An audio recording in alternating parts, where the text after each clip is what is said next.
All right, thanks a lot, Anade. I'm indeed Hiken, and I am joined with Blake, which we are gonna run and comment it. The run of Trine Enchanted Edition, new game plus any percent. So to give a really quick explanation of what is the goal of the run, any percent is just the 15 story levels in order. And New Game Plus means we have access to every spell and items from the get-go, so we can do a lot of crazy stuff. Are you ready for the commentary? I am ready for the commentary. And so am I for the run. The timer will start as soon as I press skip in here, so if you want to count me down, yes, then whenever. Let's start the countdown. So 3, 2, 1, let's go! Here we go. Alright, so we begin with a kind of tutorial phase during which we're gonna discover every 3 characters we will be able to control, and the first one is Zoya, the thief, yes. You can see right here.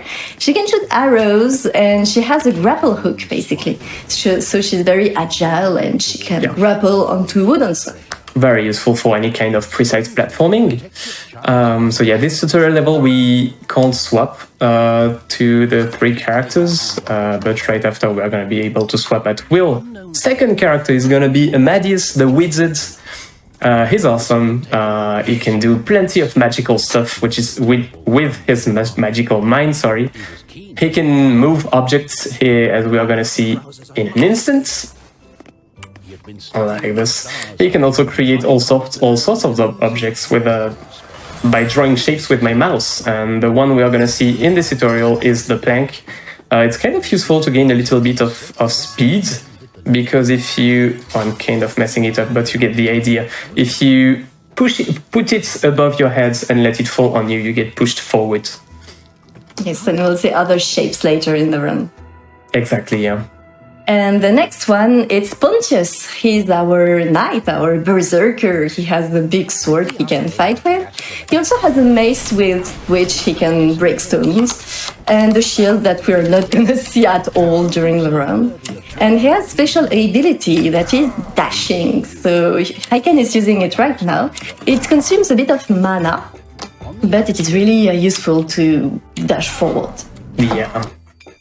It's a charge, so it breaks stuff, and it's really useful to get fast. And we're gonna use it in the entire game. Pretty much, it doesn't have any side effects. Yeah, but it only lasts 1 second, right? It only lasts 1 second, right? Introducing Infinite Charge, which is the first very major glitch that we are gonna use during the run. Basically, if you start a charge and within the first frames of the charge, if you swap an items in the items menu, then the timer that was supposed to stop your charge eventually never starts counting down again. So basically, your charge never ends. And it's very useful, as you have already seen, and you're going to see throughout every level, because you get a lot of speed, it doesn't cost mana apart from the initial charge, and... Nice. And you can float a little bit because gravity is affecting the thing weirdly. Yeah, so Infinite Charge will be used all along the run. You're going to see it a lot. And Hiken does some ramps. Okay, that's a backup, I guess. With the wizards, so that Pontius can take a little height before doing the Infinite Charge, because he's a bit affected by gravity when he does this Infinite Charge. So he loses a little bit of height. And Hiken did a lot of stuff in this first chapter, so don't worry, you're gonna see some glitches again later, and we will go back in details on what's going on, because there's a lot going on in this very first chapter. Exactly. I guess the next chapter will be a good time to explain Triangle Clip. Yep. So triangle clip just right here. Oh, it was really fun. Really nice. So triangle clip is clipping through objects thanks to a triangle. So when you switch characters between the wizard and the thief, for example, there are a few frames during which the game has not loaded the collisions yet. So when you go back to the game, you can kind of enter into stuff, basically. And when you grapple onto a triangle and get really close to it, the triangle will kind of push away. And being pushed away and not having any collisions loaded means you can get into stuff pretty easily. And this is what happens with Triangle Cliff. Hiken just went through a trapdoor thanks to that. And it's kind of hard to do sometimes. The trick can be a little bit finicky to get right. The positioning of the triangle is what's the most precise. Yeah, it has to be really close to the floor, and you can see the thief kind of lying horizontally. It's really weird. We're going to see some other triangle clips later. Yeah. Basically, the run has 3 main glitches that we use over and over again, with like in combination with precise like rope door movement with the thief with Zoya. So I really like the balance between glitches and movements in this game. It makes for a very fluid experience, and that's the game that's the type of speedrun I really like. Yeah, and every character has their own like abilities used in a speedrun way. So that's very interesting. We still have to switch between these 3 characters. So here Hiken is taking a little bit of height to perform an infinite charge and directly to the end. Right to the end of the level. One of the major out of bounds, the first one there, Crystal Caverns, I kind of messed up. Yep. So basically Hiken will hug the wall right here and will say quit and load back. And when you load the game, some collisions will not be charged, just will not be loaded. Just for the first few frames. For first few frames. So just it's the same thing as when you switch between characters. And he did it right, that's very good. You can see his feet, he's on the ceiling now. And now we just wait. Yep. So it's kind of a shame because it's one of the most beautiful levels in the game. I love the art, like the crystal, the purple crystals and stuff. It's very magical, and I really enjoyed playing through it. But we don't really get to see it because it's obviously faster to just run above the thing. This became kind of a nice cutscene. Yeah, I guess so. And we are going to reach the end of the level and fall. That just is our cue for when to drop. To the end. Yep. End trigger has been cut.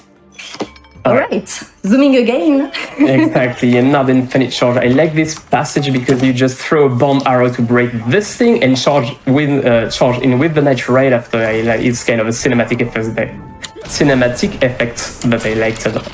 Yeah, that's pretty cool. Pretty cool to watch. Right, so maybe we can talk about these blue orbs you can see along the way. These blue orbs are save points, checkpoints basically, and they act as save states. And they are pretty useful because when you load this to a checkpoint, the characters that were dead are revived, and all the mana bars and HP bars are refilled. That's pretty useful. And yeah, that's the boss. Hello, boss. The boss. How are you doing? Don't mind us. We're not here to cause you trouble. And that's we door are just flipping through a door. Yeah, good time to explain door clips, right? So door clips just work as the big OOB that we see at the beginning a few levels back. So basically, Hiken hugs the door and quits the title and loads back again and switches characters. And switching characters and quitting and loading the game makes the game forget about collisions for a few frames. And that means he gets in the door and is pushed away by the door. And if he enters the door enough, he will be pushed away to the other side. So here's a lever. If you've played the game, you know there's plenty of levers throughout the game for like puzzle solving and yeah, this kind of stuff. This is the only level we are going to activate during the run.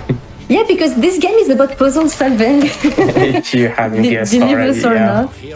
So this is platforming, puzzle solving, a little bit of fighting also. And that was a brilliant triangle skip. Another one right here. I don't think I had time. Oh. What the freak am I? What? I haven't done this in a while. All right, so I stepped on the button so the camera, I think I need to see that lever. I don't really want, but... Yeah, the goal was to do an infinite charge while being in the wall. Yes. So that was a little downtime, but don't worry, we are back on track.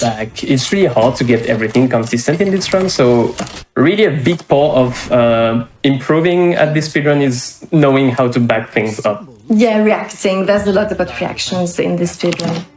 All right, now this level is already pretty cool.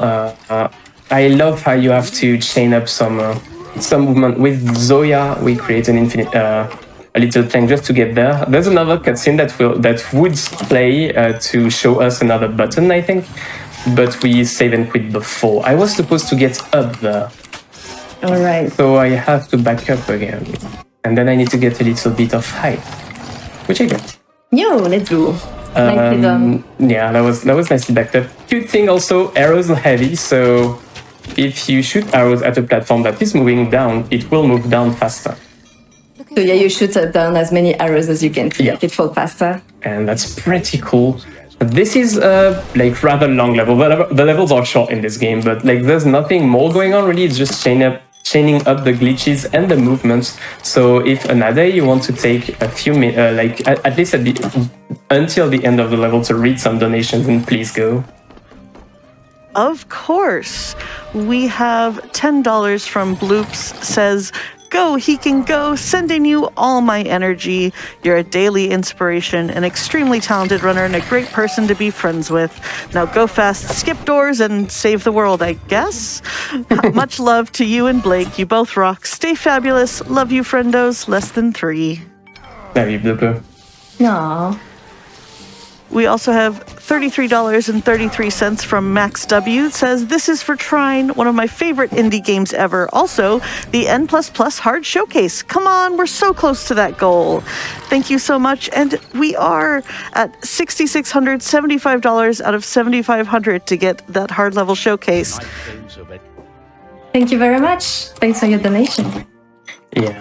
All right, and we are back with a new level. Shadowfall Thickets. Oh, sometimes you get kind of stuck here. It's not really consistent, but we made it through in the end, which is what matters. So yeah, the infinite charge lasts indefinitely, but you can get stopped by walls and also spawning skeletons. Yeah. They're recognizable because when they spawn, there is a big red circle on the ground.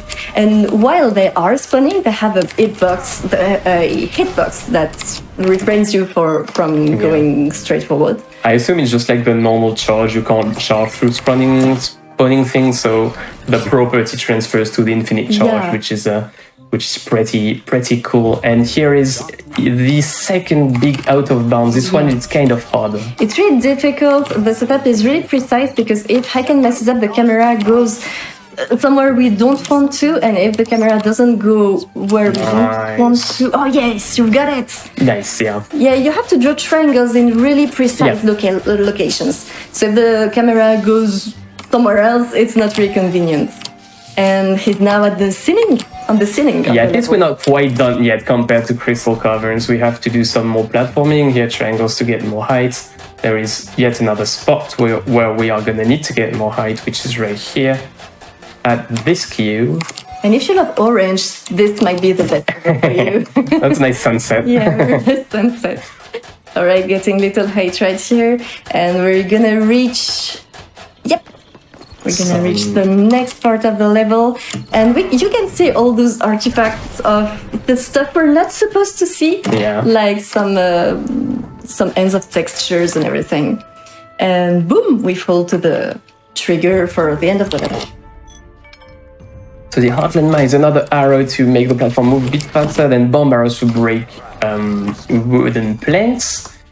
We do a little ball skip, and this infinite charge is kind of precise. Yeah, I didn't really you get got stopped by the spawning skeleton. Unlucky. But once the skeletons are spawned, you just push them with you during the charge. Which is pretty nice. This is kind of random. I can get stuck here. I did not get stuck, and I got up the gears. So that's like the best thing I could have gotten. It's not really controllable, I don't think.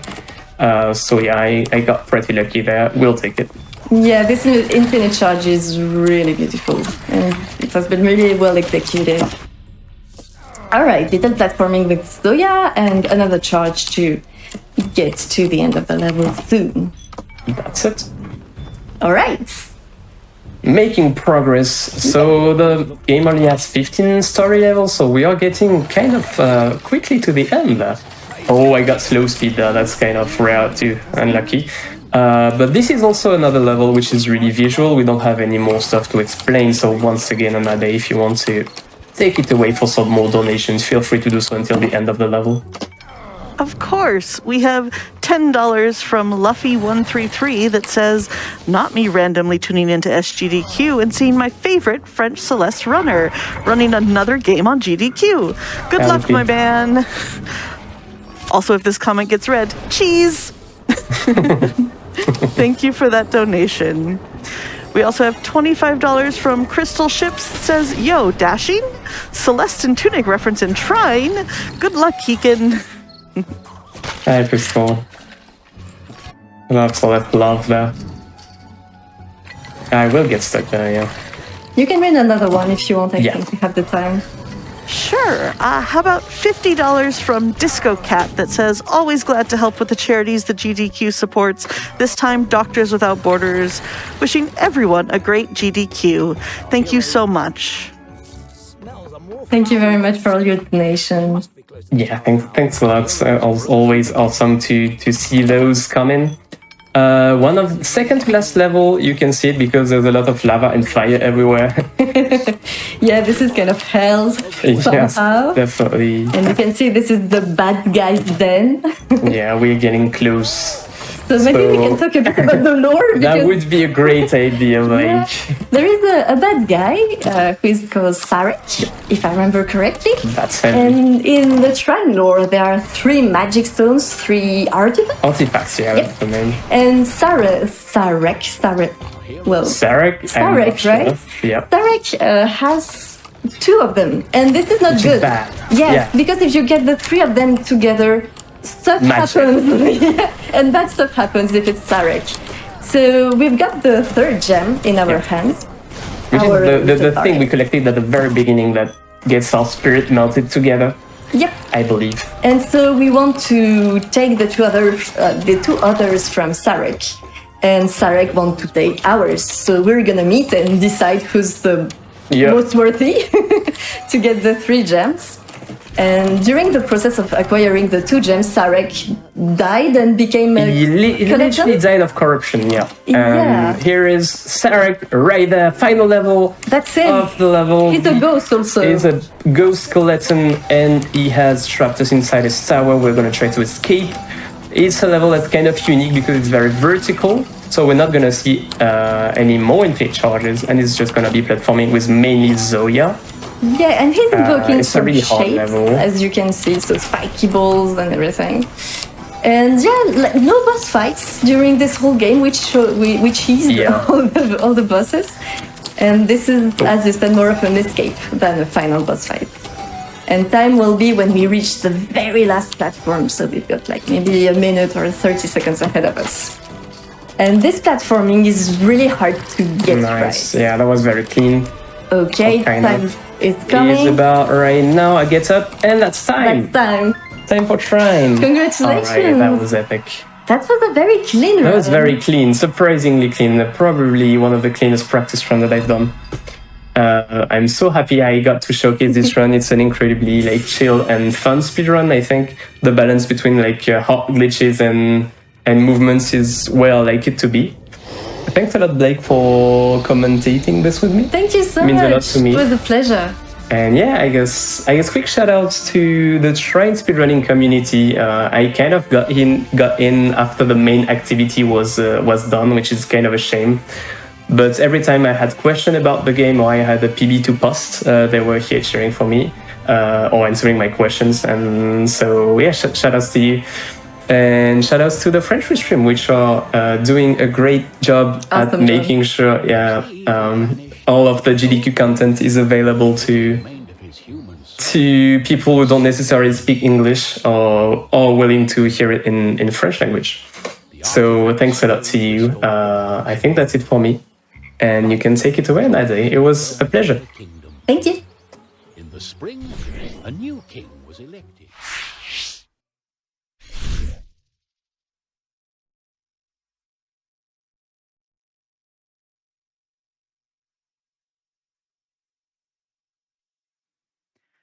Thank you so much for that great run. We have $500 from Anonymous, no comment. Thank you so much for that donation. Another $250 from Anonymous, no comment. Thank you so much, all going towards that great cause. Let me remind you, we do have N++ is coming up next. It is going to be our next game, and we still haven't quite met that hard level showcase, which is going to add more gaming to your SGDQ. We are at $6,850.62 out of $7,500. So we're almost there. I know you can do it, chat. I believe in you. I believe in you, audience, as well. We can get there. We're less than $700 away. And then we will get not only that awesome N++ co-op run, if we can reach that 7,500, we will also get the N++ hard level showcase. So keep those donations coming and make sure that you're putting them towards incentives when you do.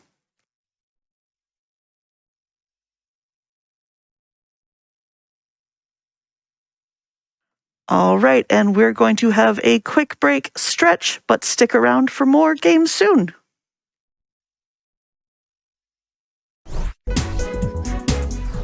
I'm psychologist, project coordinator, community engagement coordinator. I am a medical doctor. I work with Doctors Without Borders, which we also call MSF. MSF is a humanitarian medical organization. But in my opinion, it's more than that. To me, MSF is an organization that has principles and values that relate with my own. Most organizations goes to communities with solutions. MSF tries to get solutions from the people, the patients that they treat. We are always the first responders. Sometimes we go to places where we are the only source of relief available. All the patient that comes to our facility is being treated free of charge.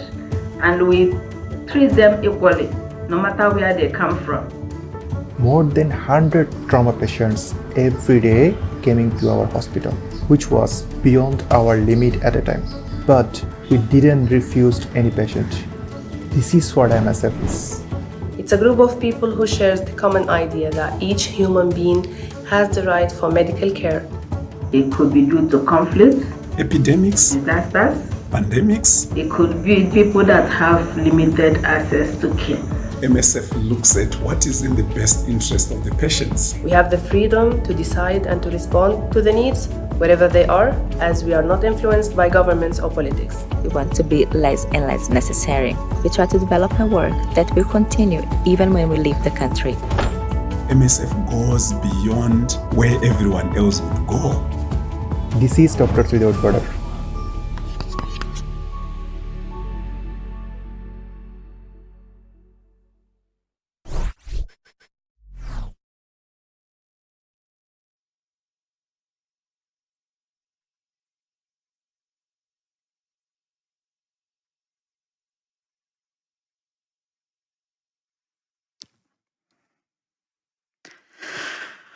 Welcome back, everyone. I just want to mention we reached the N++ hard level showcase. Give it up. Thank you so much for all those donations. We're now going to get more gaming in our SGDQ. However, with that, my time on the mic is up. I have been TrainerAnade. It has been an honor to be with you. We're going to have another quick break, and then we have some more awesome stuff in the future and more cool hosts. Stick around.